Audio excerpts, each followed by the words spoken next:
வணக்க மக்களே, சட்டமன்றம் கிடைக்கப்பட்ட மிக முக்கிய தகவல் ஒன்று வெளியாகி இருக்கிறது. அதாவது ஓபிஎஸ்ஐ மீண்டும் என்டிஏவுக்கு வருவாரா?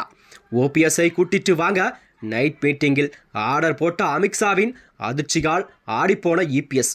வாங்க வீடியோவை முடிவாக்கலாம். அதாவது தமிழகத்தில் வரக்கூடிய 2026 ஆண்டு நடைபெறுள்ள தமிழக சட்டமன்ற தேர்தலை முன்னிட்டு தான் கூட்டணி அரசியல் எல்லாம் தீவிரமடைந்துள்ள நிலையில்தான் முன்னாள் முதல்வரும் பன்னீர்செல்வத்தை மீண்டும் அவர் என்டிஏ கூட்டணிக்கு சேர்வதற்கான வாய்ப்புகளை ஏற்படுத்தி கொண்டிருக்குது பாஜக டெல்லி தலைமை. அதாவது அதிமுகவிலிருந்து பிரிந்த தலைவர்களை மீண்டும் இணைத்தால் மட்டுமே தமிழகத்தில் கண்டிப்பாக வெற்றி பெற வேண்டும் நிலைப்பாட்டில் அதற்கான வேலைகளை தொடங்கிவிட்டதா. அது மட்டுமின்றி தென் தமிழகத்தை பொறுத்தவரை முக்குளத்தவர் வாக்கு என்பது மிக முக்கியமான வாக்கு சதவீதமாக காணப்பட்ட நிலையில்தான் அதனைத் தொடர்ந்து ஓபிஎஸ் அவர்களை மீண்டும் அதாவது என்டிஏ கூட்டணி இணைப்பதற்கான வேலைகளை துரிதமாக மீண்டும் செயல்பட வேண்டும் என்று அவர் பாஜகவிற்கு உத்தரவிட்டிருந்தார்.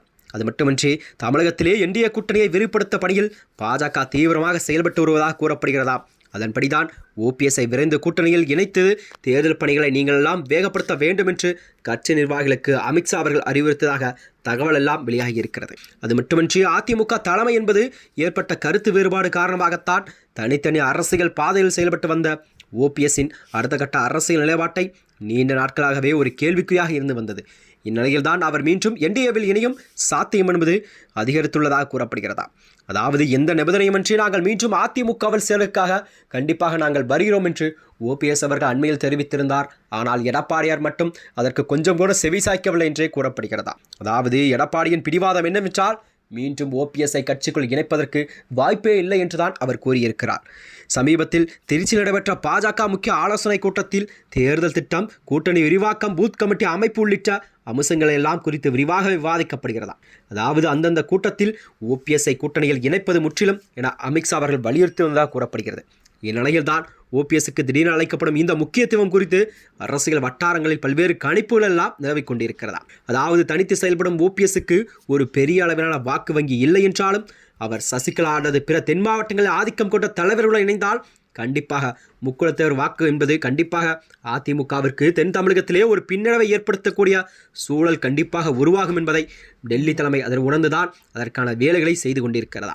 அது மட்டுமின்றி இதனாலே தேர்தலுக்கு முன்பாகவே ஓபிஎஸ்ஐ கூட்டணிக்குள் கொண்டு வர பாஜக தீவிரமாக முயற்சி செய்து வருகிறது என்று கூறப்படுகிறதா. மேலும் தேமுதிக தலைவர் பிரேமலதா விஜயகாந்தை கூட்டணியில் இணைக்கும் முயற்சிகளை மேற்கொள்ளப்படுகிறது என்ற தகவலும் வெளியாகிறதா. எனினும் இந்த தகவல் எல்லாம் அனைத்தும் ஒரு அதிகாரப்பூர்வ அறிவிப்பால் உறுதிப்படுத்தவில்லை என்றும் ஓபிஎஸ்ஸின் அடுத்த கட்ட நகர்வு என்னவாக இருக்கும், அவருடைய அரசியல் எதிர்காலம் என்னவாக இருக்கும் என்பதுதான் மக்களிடம் ஒரு கேள்விக்குறியாக பார்க்கப்பட்டு வருகிறது.